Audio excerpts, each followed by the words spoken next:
നമസ്കാരം. കൗമുദി ടിവിയുടെ കാർഷിക പരിപാടിയിലേക്ക് എല്ലാ മാന്യപ്രേക്ഷകർക്കും സ്നേഹം നിറഞ്ഞ സ്വാഗതം.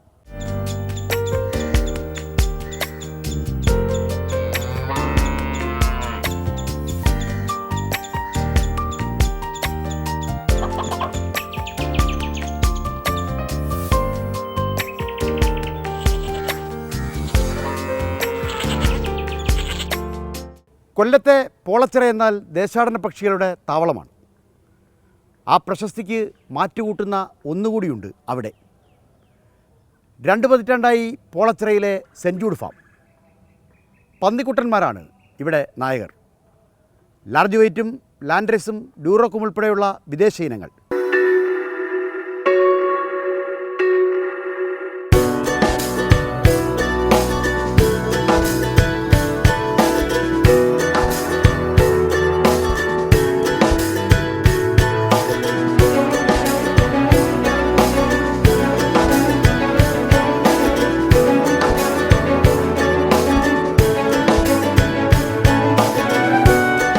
പന്നി വളർത്തലിലൂടെ പണമുണ്ടാക്കുന്ന ബ്രിജിനെ പരിചയപ്പെടാം.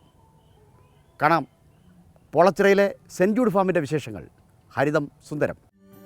കരിമുണ്ടിയും കാലിമുണ്ടിയും വെള്ളക്കൊക്കുമൊക്കെ പറന്നു വരുന്നുണ്ട്. കൊല്ലത്തെ പ്രസിദ്ധമായ പോളച്ചിറ ഏലയാണ് ഇത്. ദേശാടന പക്ഷികളുടെ താവളം എന്ന പേരിലാണ് പോളച്ചിറയുടെ ഖ്യാതി. ഏക്കറുകളോളം വയലുണ്ടായിരുന്ന ഇടമായിരുന്നു പോളച്ചിറ. വിരിപ്പും മുണ്ടകനുമൊക്കെ തകൃതിയായി കൊയ്തെടുത്ത ഇടം. എന്നാൽ നെൽകൃഷി ക്രമേണ കുറഞ്ഞു വന്നു.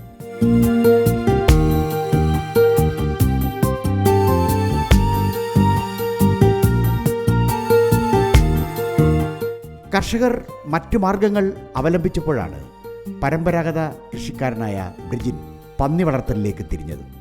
2 പതിറ്റാണ്ട് തികയുന്നു ബ്രിജിൻ്റെ പന്നി വളർത്തൽ. അപ്പനിട്ട പേരാണ് സെൻറ് ജൂഡ് പിഗ് ഫാം എന്നത്. അത് പ്രശസ്തി കളയാതെ ഇന്നും നിലനിർത്തുന്നുണ്ട് ബ്രിജിൻ. പന്നി വളർത്തലിലെ സാമൂഹ്യ പ്രശ്നങ്ങൾ പോളച്ചിറയെ ബാധിക്കാറില്ല. പാടത്തിൻ്റെ ഓരത്ത് ഒഴിഞ്ഞ കോണിലാണ് സെൻറ് ജൂഡ് ഫാം. മറ്റു ഫാമിംഗ് പോലെയല്ല പന്നി വളർത്തൽ. ശ്രദ്ധിച്ചു നിന്നാൽ പണം നേടാം. അക്കാര്യങ്ങൾ ബ്രിജിന് പണ്ടേ അറിയാം.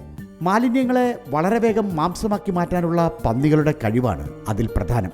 കുറഞ്ഞ കാലം കൊണ്ട് തന്നെ പ്രായപൂർത്തി എത്തുന്നവരാണ് പന്നികൾ. 3 മാസവും 3 ആഴ്ചയും 3 ദിവസവും മതി ഗർഭകാലം. ഒറ്റ പ്രസവത്തിൽ തന്നെ 12 മുതൽ 14 വരെ കുഞ്ഞുങ്ങൾ ഉണ്ടാകും. ശ്രദ്ധേയമായ ഈ സവിശേഷതകളാണ് ബ്രിജിനെ ഈ കൃഷിയിൽ നിന്നും മാറ്റാതെ നിർത്തിയത്.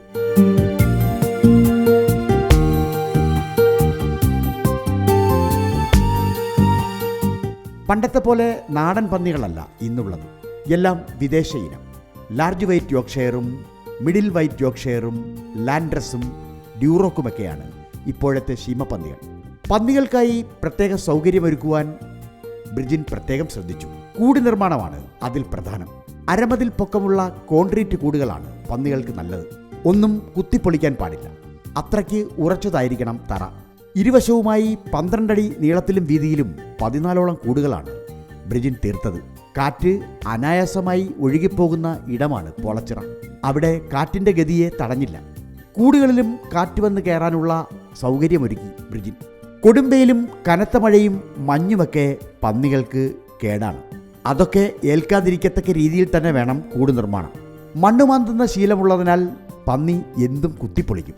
അതുകൊണ്ട് കോൺക്രീറ്റ് ശക്തമാകണം.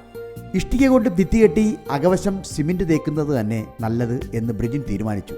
കൂടിനുള്ളിൽ കടക്കാതെ വെളിയിൽ നിന്നും തീറ്റ സാധനങ്ങൾ ഇട്ടുകൊടുക്കത്തക്ക രീതിയിലാണ് ക്രമീകരണം. തീറ്റപാത്രവും വെള്ളത്തൊട്ടിയുമൊന്നും പ്രത്യേകം ക്രമീകരിക്കേണ്ട. പന്നികളുടെ പുറത്ത് വെള്ളം തളിച്ചുള്ള കുളിയാണ് മറ്റൊന്ന്. ബ്രിജിൻ തന്നെ അതിന് നേതൃത്വം നൽകും. പ്രഷർ ഹോസുകളിലാണ് പന്നികളെ കുളിപ്പിക്കാറ്. അധികാലത്തെ തുടങ്ങും ആ സബരിയ. സ്വന്തമായി പ്രഷർ ഹോസുകൾ ഉപയോഗിച്ച് പന്നിയെ കുളിപ്പിക്കുന്നതാണ് രീതി. തണുത്ത ജലധാര മേനിയിൽ തെറിക്കുന്നതോടെ പന്നികൾ ആ സൗകര്യം നന്നായി ആസ്വദിക്കും.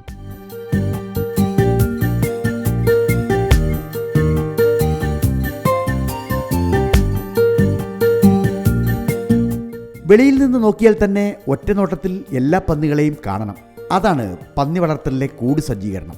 പന്നികളെ കാണത്തക്ക രീതിയിൽ തന്നെ കൂടുകൾ ക്രമീകരിച്ചാൽ ജോലിഭാരം ലഘൂകരിക്കാൻ കഴിയും. കൂട്ടിൽ തന്നെ ചില തരംതിരിവുകളുണ്ട്. ഗർഭമുള്ളതും ഇല്ലാത്തതുമായ പെൺപന്നികൾക്ക് പ്രത്യേകം കൂടുകൾ വേണം. ആൺപന്നികൾക്ക് വേറെ, വളരുന്ന പന്നികൾക്ക് വേറെ, കുഞ്ഞുങ്ങൾക്ക് വേറെ. അതോരോന്നും തരാതരം പോലെ ചെയ്യുവാൻ ബ്രിജിൻ മുന്നിൽ തന്നെ ഉണ്ടായിരുന്നു. പ്രസവം അടുക്കാറായ പെൺപന്നികളെ തുറസായ സ്ഥലമില്ലാത്ത അടച്ച കൂടുകളിലാണ് പാർപ്പിക്കൽ. 1 വർഷം കൊണ്ട് തന്നെ 100 കിലോയ്ക്ക് പുറത്ത് പന്നികളെ തൂക്കമെത്തിക്കണം. എങ്കിലേ ലാഭമുള്ളൂ. തീറ്റയെന്നാൽ കൈത്തീറ്റയല്ല, ഹോട്ടലുകളിൽ നിന്നും കാറ്ററിംഗ് സർവീസിൽ നിന്നുമൊക്കെ കിട്ടുന്ന തീറ്റ അവശിഷ്ടങ്ങൾ തന്നെയാണ്. അതൊക്കെ കൃത്യമായ വീപ്പകളിൽ ശേഖരിച്ച് നേരത്തെ തന്നെ പന്നിക്കൂട്ടിലെത്തിക്കും. പകലെന്നോ രാത്രിയെന്നോ ബ്രിജിന് വ്യത്യാസമില്ല. മനസ്സർപ്പിച്ചിരിക്കുന്നത് മുഴുവൻ പന്നികളിൽ തന്നെ. അവയുടെ തീറ്റയ്ക്കും കുളിക്കുമൊന്നും ഒരു കുറവും വരുത്താൻ ബ്രിജിൻ സമ്മതിക്കില്ല.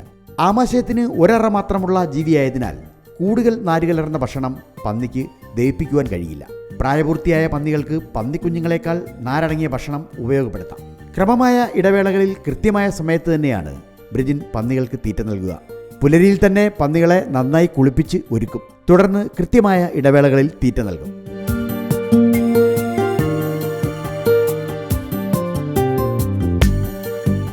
പന്നികളുടെ സംരക്ഷണം വളരെ പ്രധാനമാണ്. 170ഓളം പന്നികൾ ഇപ്പോൾ സെന്റ് ജൂഡ് ഫാമിലുണ്ട്. കാര്യങ്ങൾ കൃത്യമായി ശ്രദ്ധിക്കണം. കൂടിനുള്ളിൽ കിടക്കുന്ന വളം, തീറ്റയുടെ അവശിഷ്ടങ്ങൾ എന്നിവ രാവിലെയും വൈകിട്ടും എടുത്തു മാറ്റും. ബയോഗ്യാസിലേക്കാണ് പന്നിഫാം കഴുകുന്ന വെള്ളം പോവുക. തീറ്റ കൊടുക്കുന്ന സമയത്തും പ്രത്യേക ശ്രദ്ധയുണ്ട്. ഏതെങ്കിലും പന്നി തീറ്റ തിന്നാതിരിക്കുന്നു എന്ന് പ്രത്യേകം നോക്കും. പന്നികളുടെ ശരീരഭാരം ക്രമമായ ഇടവേളകളിൽ നോക്കുന്നുണ്ട്. പ്രജനനത്തിലുള്ള ആൺപന്നികളെ തിരഞ്ഞെടുക്കുന്നതാണ് മറ്റൊരു വിരുത്. നല്ല പ്രത്യുൽപാദന ശേഷിയുള്ള തള്ളപ്പന്നിയുടെ കുട്ടിയെയായിരിക്കും മിക്കവാറും മികച്ച വിത്തുപന്നിയായി തിരഞ്ഞെടുക്കുക. അക്കാര്യത്തിൽ 2 പതിറ്റാണ്ടത്തെ പരിചയം ബ്രിജിനുണ്ട്. പ്രസവശേഷം 8ാമത്തെ ആഴ്ചയിൽ തന്നെ മുലകുടി മാറ്റും. ആ കൂട്ടത്തിൽ നിന്ന് തന്നെയാണ് ഭാവിയിലെ വിത്തുപന്നിയെ തിരഞ്ഞെടുക്കുക. 5 മാസം പ്രായമെത്തുന്നതോടെ 60 കിലോയിൽ കുറയാത്ത തൂക്കമെത്തണം ആൺപന്നി. എങ്കിലേ പ്രജനനത്തിന് തിരഞ്ഞെടുക്കൂ. 7ാം മാസം പ്രായമെത്തുമ്പോൾ 90 കിലോഗ്രാമെങ്കിലും തൂക്കമെത്താത്തവയെ പിന്തള്ളും. ശാരീരികമായ വൈകല്യങ്ങൾ ഒന്നും ഉണ്ടാകരുത്. 25 പെൺപന്നികൾക്ക് 1 ആൺപന്നി എന്നതാണ് പ്രജനന കണക്ക്. വംശവർദ്ധനവിനായി തിരഞ്ഞെടുക്കുന്ന ആൺപന്നികൾ കൊഴുത്തു തടിച്ചതോ തീരെ മെലിഞ്ഞതോ ആയിരിക്കരുത്. ഇണചേർക്കാൻ ഉപയോഗിക്കുന്ന ആൺപന്നികളെ കൂട്ടമായി വളർത്താറില്ല സെന്റ് ജൂഡ് ഫാമിൽ. ഓരോന്നിനും പ്രത്യേകം കൂടുകളുണ്ട്. പ്രജനനത്തിനുള്ള പെൺപന്നികൾക്കും ചില ചിട്ടകളുണ്ട്. അധികം കുട്ടികളെ പ്രസവിക്കാൻ കഴിവുള്ള തള്ളപ്പന്നിയുടെ കുട്ടികളെ തന്നെയാണ് പെൺപന്നികളായി തിരഞ്ഞെടുക്കുക. 8 ആഴ്ച പ്രായത്തിൽ തള്ളയിൽ നിന്ന് വേർപെടുത്തുമ്പോൾ തന്നെ ആ തിരഞ്ഞെടുപ്പ് തുടങ്ങും. അവയ്ക്ക് പുഷ്ടിയുള്ള ശരീരമുണ്ടോ എന്നാണ് ആദ്യം നോക്കുക.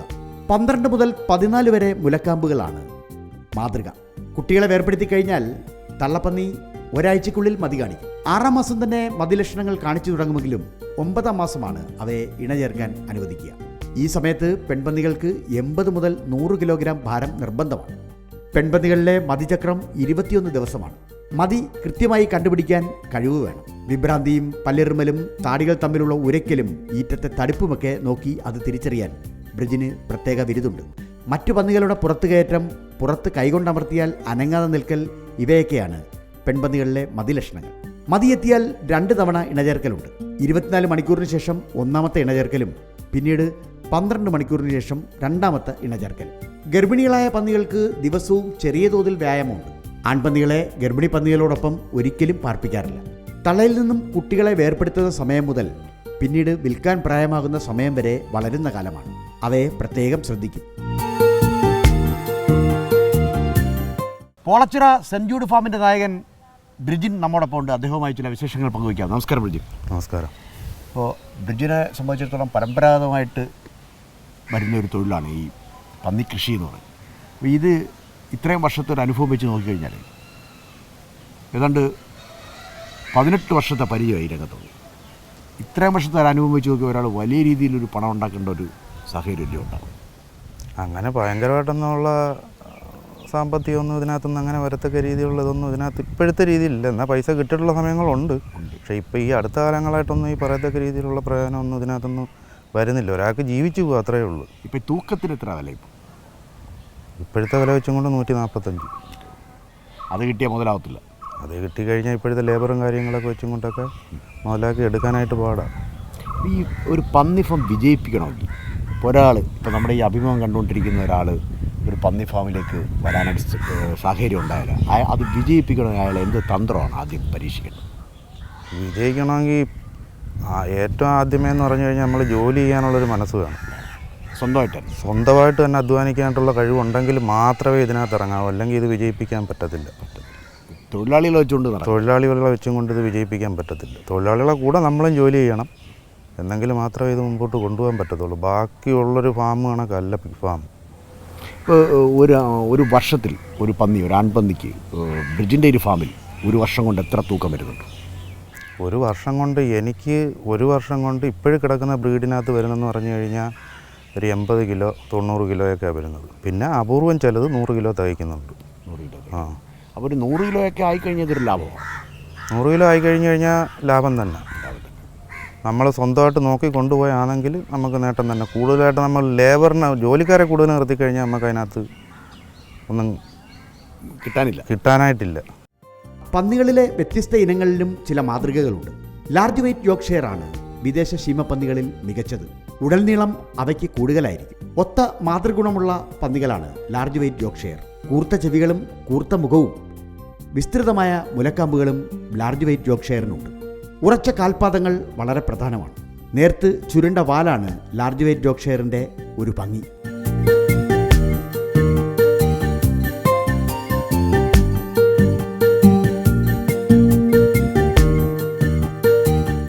ലാൻഡ്രസും വിദേശ ഇനം തന്നെ. ലാർജ് വെയ്റ്റിനെ അപേക്ഷിച്ച് കുറുകിയ മേനിയാണ് ലാൻഡ്രസിന്. എങ്കിലും മാതൃഗുണം കൂടുതൽ ലാൻഡ്രസിന് തന്നെ. മുലക്കാമ്പുകൾ തടിച്ച് വിസ്തൃതമായി നിൽക്കും. 12 മുതൽ 14 വരെ മുലക്കാമ്പുകളാണ് ഉചിതം. കാലുകൾക്ക് ലാർജ് വെയ്റ്റിനെ പോലെ അധികം ഉയരമില്ല, ഇടനീളവും കുറവാണ്.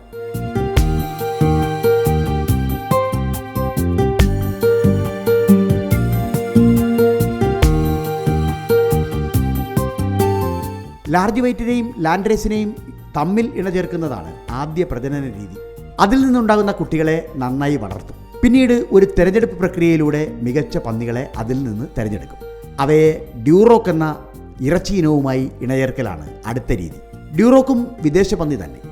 എന്നാൽ ഡ്യൂറോക്കിൻ്റെ സങ്കര ഇനങ്ങളോടാണ് ബ്രിജിന് താല്പര്യം.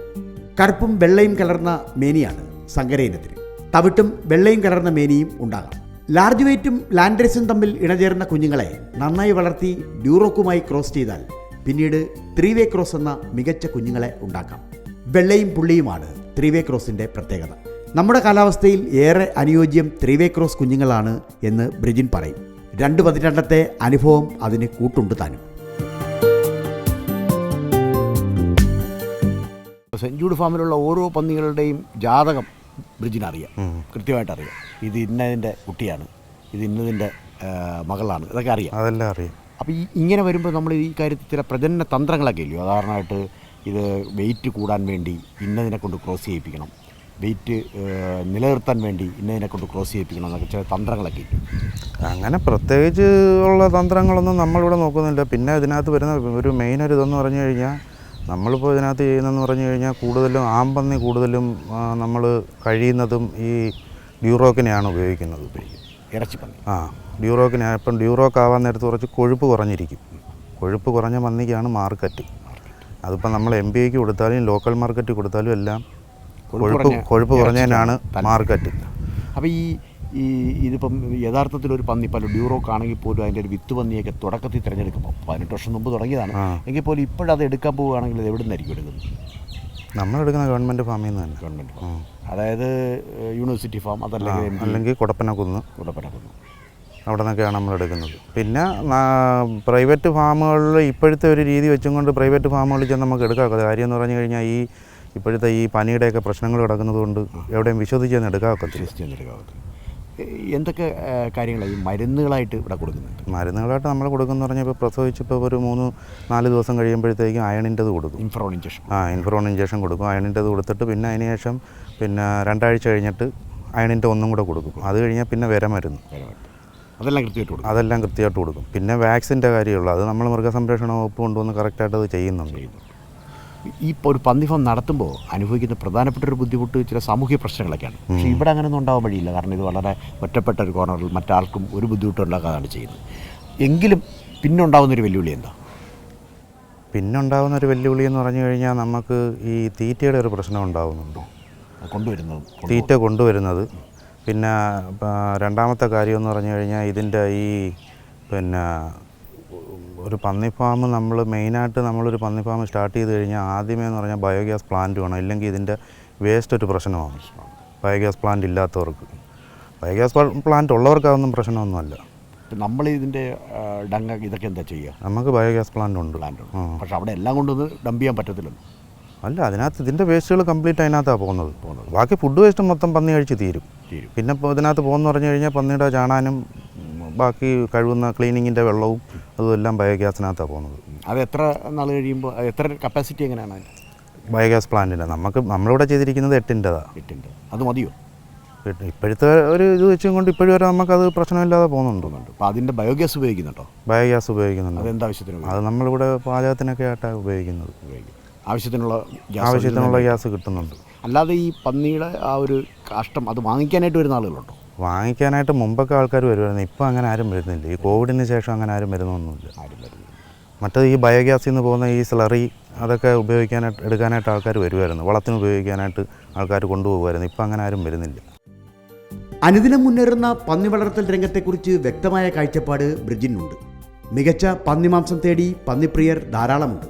ആ സ്ഥലങ്ങളിലേക്ക് വിപണിയെ വലിച്ചുകൊണ്ടെത്തിക്കണം. കേരളമാകെ വിപണിപ്രിയമുള്ള ഉൽപ്പന്നമാണ് പന്നിയിറച്ചി. ആവശ്യക്കാർക്ക് ആവശ്യമുള്ള സമയത്ത് അത് എത്തിക്കുന്നു എന്നതാണ് പ്രധാനം. മറ്റു സാമൂഹിക പ്രശ്നങ്ങളില്ലെങ്കിൽ പന്നി വളർത്തൽ ഏറ്റവും മികച്ച മാതൃകാ പ്രസ്ഥാനമാണ് എന്ന് ബ്രിജിൻ പറയും. അക്കാര്യത്തിൽ സംശയം ലേശവുമില്ല. പന്നി വളർത്തലിലൂടെ പണം നേടാം, പക്ഷേ സ്വന്തം അധ്വാനവും പ്രതിബദ്ധതയുമാണ് ഇതിൽ വിജയിക്കുന്നത്. അതുതന്നെയാണ് പന്നി വളർത്തലിലെ ഊർജവും. ആ മാതൃക ഉൾക്കൊള്ളാൻ വരുന്നവർക്ക് ഇരുകൈ നീട്ടി സ്വീകരണം നൽകുന്നുണ്ട് ബ്രിജിൻ. പൊളച്ചിറയിലെത്തുന്നവരെ ബ്രിജിൻ നിരാശനാക്കുന്നില്ല. പന്നി വളർത്തൽ മേഖലയെക്കുറിച്ച് അനവധി കനക സ്വപ്നങ്ങൾ ഒപ്പം പങ്കുവയ്ക്കുന്നുമുണ്ട്. എന്തുകൊണ്ടാണ് പന്നി കുഞ്ഞുങ്ങളുടെ ഒരു വിൽപ്പന നടത്താത്തത്? നമുക്കിവിടെ എന്ന് പറഞ്ഞാൽ ഇവിടെ ഈ ബ്രീഡിംഗ് സെക്ഷൻ നമുക്ക് ആവശ്യത്തിനുള്ളത് മാത്രമേ ഉള്ളൂ. കൂടുതലായിട്ടുള്ള ബ്രീഡിംഗ് സെക്ഷൻ ഇടാനായിട്ടുള്ള ഇതൊന്നും നമുക്കില്ല. അന്നേരം അതിന് നമുക്ക് ആവശ്യത്തിനുള്ള ബ്രീഡിംഗ് സെക്ഷനേ ഉള്ളൂ. ഒരു ദിവസം എത്ര മണിക്കൂറാണ് ബ്രിജിന് ഇതിനു വേണ്ടി അധ്വാനിക്കുന്നത്? ഞാനിപ്പോൾ ഇവിടെ രാവിലെ വന്നാൽ വൈകിട്ട് തന്നെ പോക്കും. മറ്റേ സഹായത്തിനാളില്ല? സഹായത്തിനൊന്നും ഇപ്പോഴും ഒരാരും ഇല്ല. പിന്നെ ഇടയ്ക്ക് വെച്ചൊരാളുണ്ടായിരുന്നു, അയാളിപ്പോൾ ഇല്ല. ഇത് ഒരു മടുപ്പ് തോന്നുന്ന ഒരു പ്രവർത്തനമാണോ? മടുപ്പ് തോന്നുന്ന ചില സമയങ്ങളിൽ നമുക്ക് മടുപ്പ് തോന്നും. നമ്മൾ ഒറ്റയ്ക്ക് കിടന്നൊക്കെ ചെയ്ത് വരാൻ നേരത്ത് മടുപ്പ് തോന്നും നമുക്ക്. പിന്നെ നമ്മൾ വേറെ തൊഴിലൊന്നും അറിഞ്ഞിടാത്തതുകൊണ്ട് നമ്മൾ വീണ്ടും ഇത് തന്നെ ചെയ്ത് കൊണ്ടുപോയാണ് ചെയ്യുന്നത്. ഇപ്പോൾ എവിടെയാണ് ഏറ്റവും കൂടുതൽ മാർക്കറ്റ് ഉള്ളത്? ഇപ്പം നമ്മൾ കൊടുക്കുന്ന പറഞ്ഞു കഴിഞ്ഞാൽ ഏറ്റുമാനൂർ, പിന്നെ പാലായിലും കൊടുക്കുന്നുണ്ട്. സ്ഥിരമായി അത് എടുത്തുള്ളൂ?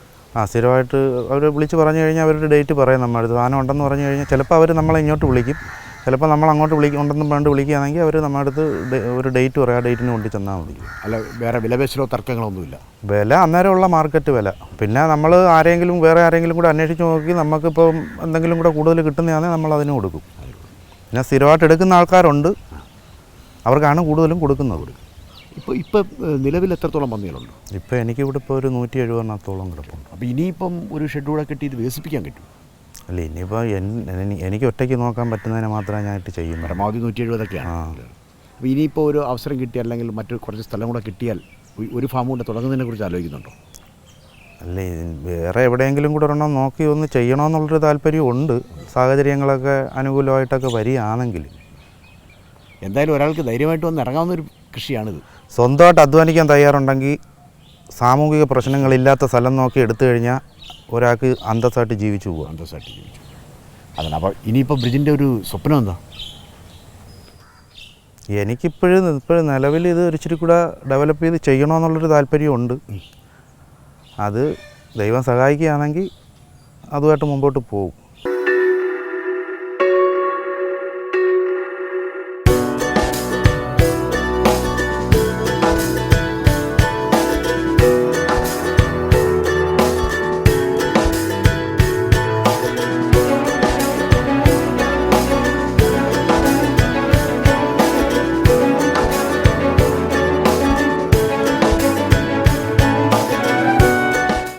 മാലിന്യം മുഴുവൻ കഴിച്ച് ഭക്ഷ്യയോഗ്യമായ മാംസം തരുന്നവരാണ് പന്നികൾ. അവർ പ്രകൃതിയുടെ കൂട്ടുകാരാണ്. നേരാം. Cent Jude ഫാമിനായി ഭാവുകങ്ങൾ.